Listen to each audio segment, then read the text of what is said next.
status as a part of the planetary armed forces. They have taken over every police station on the planet. And the king? Oh, he carries on, and shrugs, and says, "I just reign here." What else can he do?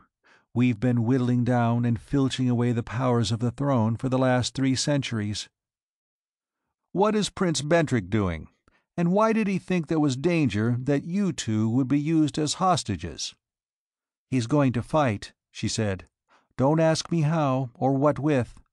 Maybe as a gorilla in the mountains, I don't know.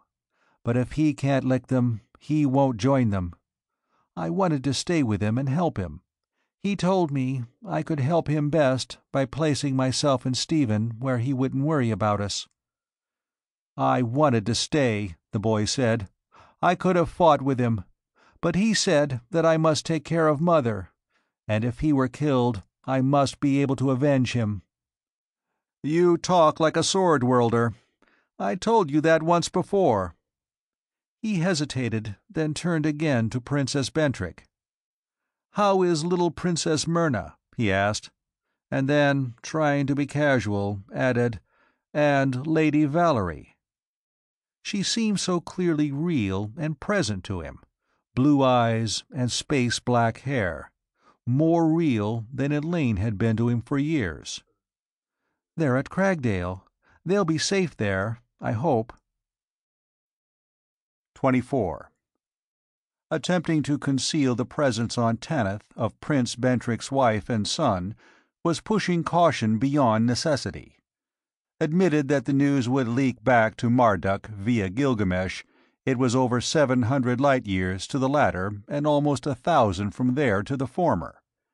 Better that Princess Lucille should enjoy Rivington society, such as it was, and escape, for a moment now and then, from anxiety about her husband.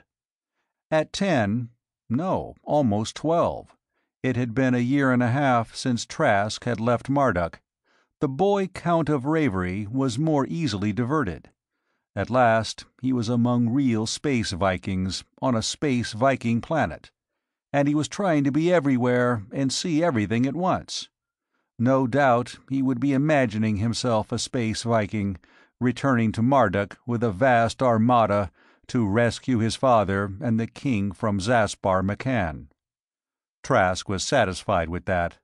As a host, he left much to be desired. He had his worries too, and all of them bore the same name, Prince Victor of Zotchitl. He went over with Manfred Ravallo everything the captain of the Black Star could tell him. He had talked once with Victor. The Lord of Zotchitl had been coldly polite and non-committal. His subordinates had been frankly hostile. There had been 5 ships on orbit or landed at Victor's spaceport, beside the usual Gilgameshers and itinerant traders, 2 of them Victor's own, and a big armed freighter that had come in from Halticlear as the Black Star was leaving. There was considerable activity at the shipyards and around the spaceport, as though in preparation for something on a large scale. Zotchitl was 1,000 light-years from Tanith. He rejected immediately the idea of launching a preventive attack. His ships might reach Zotchitl to find it undefended, and then return to find Tanith devastated. Things like that had happened in space war. The only thing to do was sit tight, defend Tanith when Victor attacked, and then counterattack if he had any ships left by that time. Prince Victor was probably reasoning in the same way. He had no time to think about Andre Dunnan, except, now and then, to wish that Otto Harkonnen would stop thinking about him and bring the Coruscandi home. He needed that ship on Tanith, and the wits and courage of her commander. More news, Gilgamesh sources, came in from Zotchitl. There were only 2 ships, both armed merchantmen, on the planet. Prince Victor had spaced out with the rest an estimated 2,000 hours before the story reached him. That was twice as long as it would take the Zotchitl armada to reach Tanith. He hadn't gone to Beowulf. That was only 65 hours from Tanith, and they would have heard about it long ago. or Amaterasu, or Capera. How many ships he had was a question. Not fewer than 5, and possibly more. He could have slipped into the Tanith system and hidden his ships on one of the outer, uninhabitable planets. He sent Valkenhayn and Ravallo micro-jumping their ships from one to another to check. They returned a report in the negative. At least, Victor of Zot Chital wasn't camped inside their own system, waiting for them to leave Tanith open to attack. But he was somewhere, and up to nothing even resembling good, and there was no possible way of guessing when his ships would be emerging on Tanith. The only thing to do was wait for him. When he did, Trask was confident that he would emerge from hyperspace into serious trouble. He had the Nemesis, the Space Scourge, the Black Star, and Queen Flavia, the strongly rebuilt Lamia, and several independent space Viking ships, among them the damn thing of his friend Roger Fenn Morville Esthersan, who had volunteered to stay and help in the defense. This, of course, was not pure altruism. If Victor attacked, and had his fleet blown to MC Square, Zot Chital would lie open and unprotected, and there was enough loot on Zot Chital to cram everybody's ships. Everybody's ships who had ships when the Battle of Tanith was over, of course. He was apologetic to Princess Bentrick. "I'm very sorry you jumped out of Zaspar McCann's frying pan into Prince Victor's fire," he began. She laughed at that. "I'll take my chances on the fire. I seem to see a lot of good firemen around.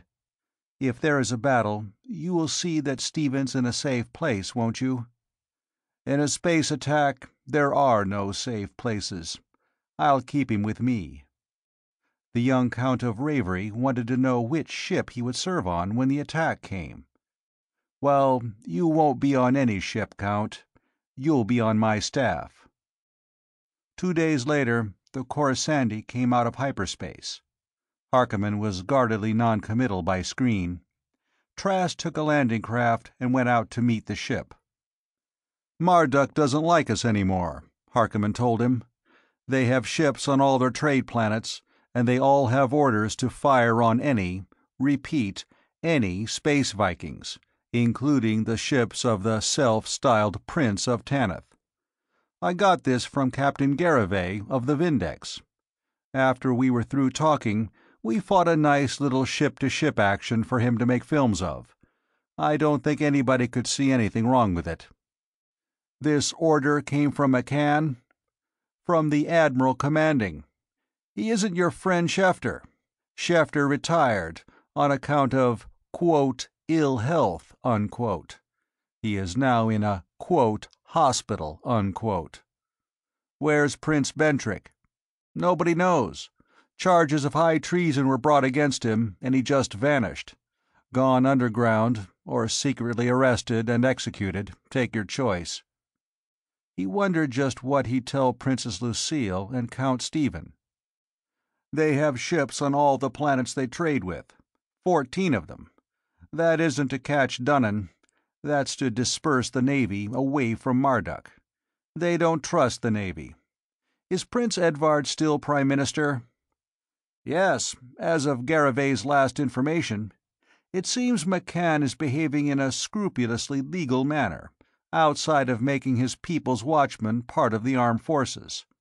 Protesting his devotion to the king every time he opens his mouth." "When will the fire be, I wonder?" "Huh? Oh yes, you were reading up on Hitler. That I don't know. Probably happened by now." He just told Princess Lucille that her husband had gone into hiding. He couldn't be sure whether she was relieved or more worried. The boy was sure that he was doing something highly romantic and heroic. Some of the volunteers tired of waiting. After another 1,000 hours, they spaced out. The Viking's gift of Beowulf came in with cargo, and went out on orbit after discharging it to join the watch. A Gilgamesher came in from Amaterasu and reported everything quiet there. As soon as her captain had sold his cargo, with a minimum of haggling, he spaced out again.